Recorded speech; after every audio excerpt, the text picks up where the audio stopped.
Task 6. Often we are more interested in how the height of the ball varies as a function of time. Modify your program in Task 4 such that it calculates and prints the height of the ball from =0 to =5 using the while loop. Assign float open parentheses input open parentheses open quotation marks enter the height of the tower open parentheses in meters close parentheses colon close quotation marks close parentheses hashtag get the value as string from user input. T0 assign float open parentheses input open parentheses open quotation marks enter the initial time open parentheses in seconds close parentheses colon close quotation marks close parentheses hashtag the initial time.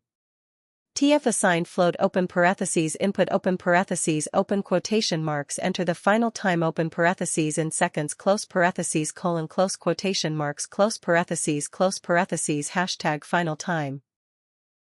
DT assign float open parentheses input open parentheses open quotation marks enter the time step open parentheses in seconds close parentheses colon close quotation marks close parentheses hashtag time step.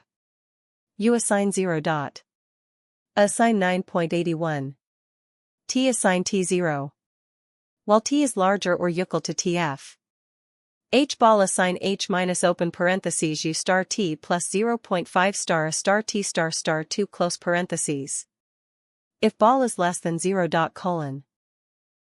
Print open parentheses open quotation marks T is equal to close quotation marks comma T comma open quotation marks H ball is equals to 0.0 meters close quotation marks close parentheses. Else. Print open parentheses open quotation marks T is equal to close quotation marks comma T comma open quotation marks H ball is equal to close quotation marks comma ball comma open quotation marks meters close quotation marks close parentheses.